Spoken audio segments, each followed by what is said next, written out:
I mean, it's as the sitter, you adopt this position where you just give yourself up to the artist and what the artist is creating, and then and that is often enough. I found it a very easy process because I'm the son of an artist, and I was frequently painted as a child and made to sit there for hours and hours, stock still. And it was not naked, I hasten to add. Not that that would have mattered, I suppose. But so I've actually found reconnected with the stillness of the human body while posing for the for your sessions. Either, and we were always in twos and threes, and at most, and I found it very rewarding, relaxing, and easy, and that's the best I can say on it. It's just that's what I gave to it. That's what I hope I gave to it.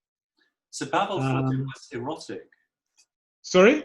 Pavel thought it thinks the painting. No, I thought that the painting was erotic. I thought that the painting, the final painting was erotic. You're asking about the sitter process. I mean, what the sitter felt in the process of doing it. It doesn't feel erotic to pose for it. Even when there was two or three of us there, I don't think I ever was sitting or posing when there was more than three. Because the eroticism or the intimacy, because I agree with Andrew, for me personally, it's the intimacy, not the eroticism, that is more powerful. If people want to see eroticism in it, they can do so. I mean, it's there, but intimacy transcends the eroticism, I think. And yes. But absolutely. Correct me if I am wrong, but there is an erection in the very center of this composition, right? Yes.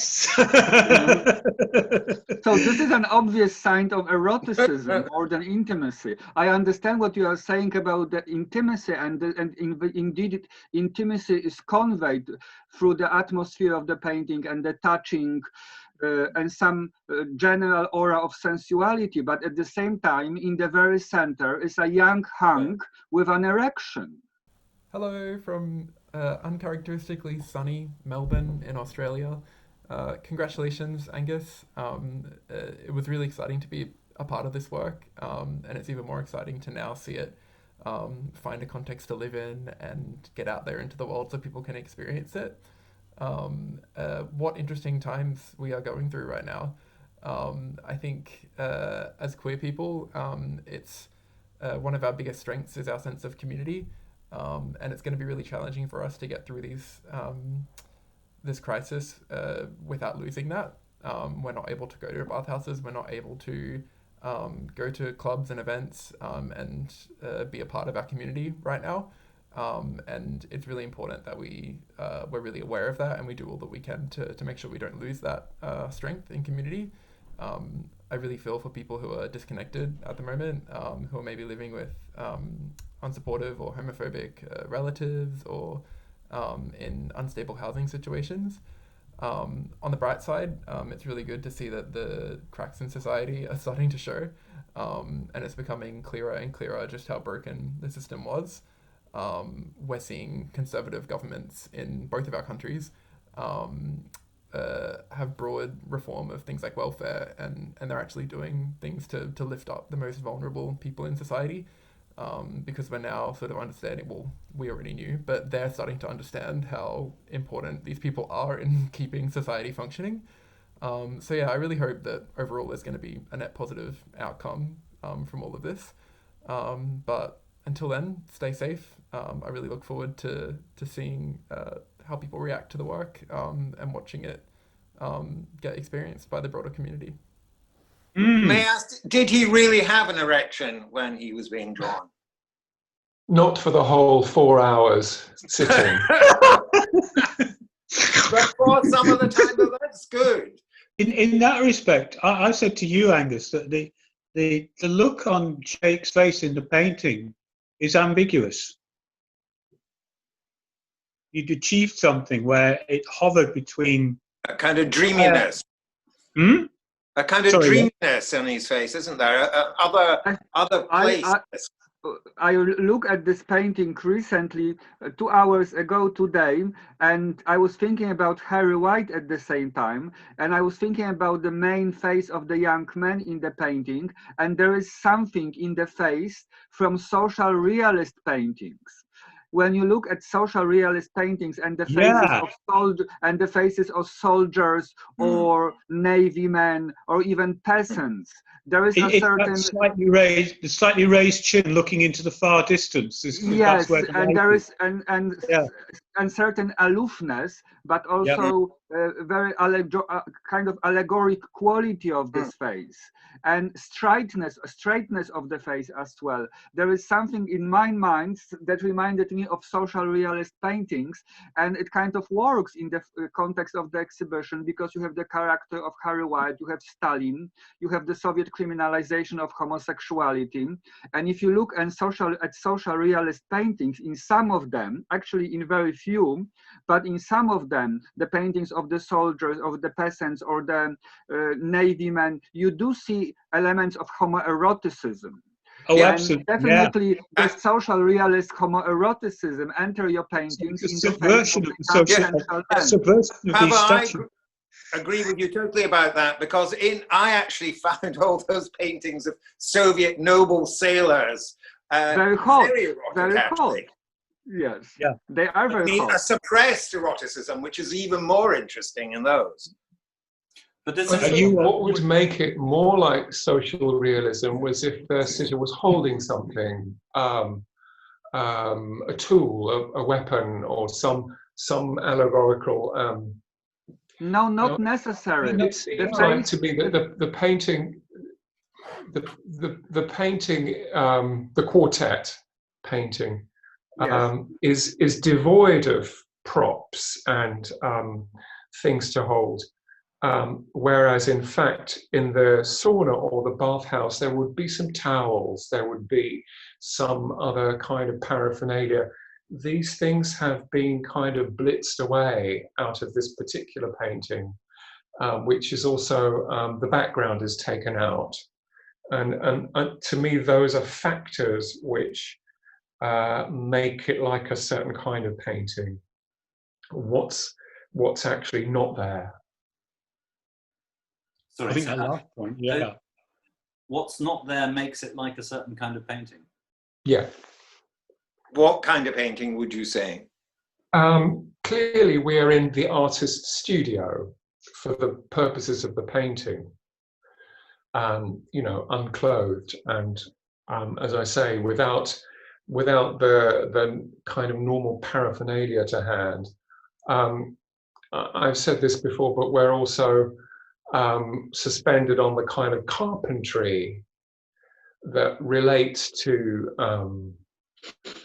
a hot room in a sauna with its two shelves, the lower shelf warm and the upper shelf you go to when you want to get even hotter. So that's why a man is apparently draped around the other's neck like a sort of big stole. But that's very true. I mean, the thing draws attention, I think, deliberately to its own artifice. And in the middle of it, it's true, in the middle of this apparently academic, artistic process, there is an erection, right? Yes. So there is. Now, you mentioned about enacting. You mentioned about enacting being a painter. You mentioned about enacting being a portraitist for the sake of the session and of performing. Now, I feel that takes us into the realm of sometimes we embark on artwork not because we're especially good at it. For example, in dance performances, sometimes we try to get dancers to speak. It's not their specialization, it's not their core skill set, but we want them to speak almost because it's not the thing that they're best at. It will have a different speech quality than somebody who's used to performing by speaking all the time. So there's a special quality with going into realms of things that we're not necessarily self-renowned at. Now that could include a dancer going into a room and being extremely still. That might not be the thing that he's particularly good at, but his attempt at doing that would also have a particular quality. And you talk about knowing what you're doing, or trying to know what you're doing. But then I think there's a comfort in, so there's these guys sitting or lying, sleeping, resting. And when they are resting, they know what they're doing, they're being. And so the fact that the people in front of you know what they're doing, that's very nicely put. lines it all up. Very nicely put, because that feeling of stillness it comes through very strongly in the picture, and it doesn't come through as artifice. It comes through as natural. And I like what you're saying. It's rather Buddhistic what you're saying, that the models are just being themselves. And the more natural, because they're not used to being models, and as you say, the more natural, it's not something they're used to doing, and the more natural and visceral from Angus, because he's used to doing clothed portraits and never nude portraits. So I think it brings an immediacy and excitement's the wrong word, but authenticity to the picture. So I guess we're talking about the male gaze. Yeah. The effect of the male gaze. Yeah, we're talking about the male gaze gazing at men. Oh, I see. Not the male gaze. No, there are a lot of men. Oh. If there's a revolutionary in the picture, it is Jake. And I think you're right to see it like that. He's the young man actually controlling the others in some way. The cult of youth. I would call it the cult of youth that you convey in this painting. It's interesting because that's my torso. I'm actually the viscera. My experience was being called in to help with the sitting because that fellow couldn't be there all the time. So I actually took that central position for a significant many days, and there are elements of my viscera or legs that are used as a sort of assistance to that painting. And whereas I think, and also we never posed in the studio, all four of us at the same time. There were never more than three at a sitting. Yeah, you and I never met at a sitting, did we? That's right, and some people actually exchanged roles as well. I think the other guy, Ken, stood in for you. One did the he skull, the one day. So yeah, there was a certain amount of movement. There was a certain ephemeral quality actually about the long sit, strangely.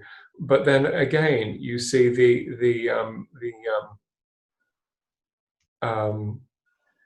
the bathhouse or the sauna. It is about ephemera. I mean, this is what we go for, ephemera. But there was a moment at one of the sits for quartet where there was just the two of us, and it was a bit chilly, and we needed to move around a bit. So we just went into this kind of hug. And Angus was out there making some tea somewhere to bring to us.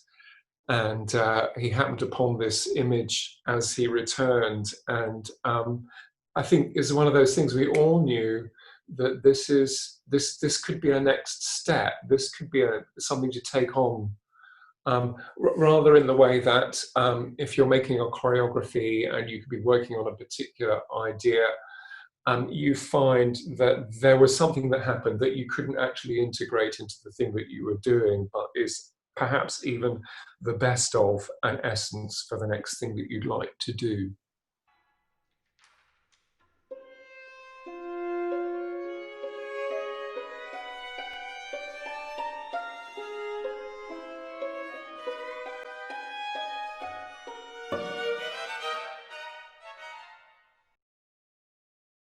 Yes.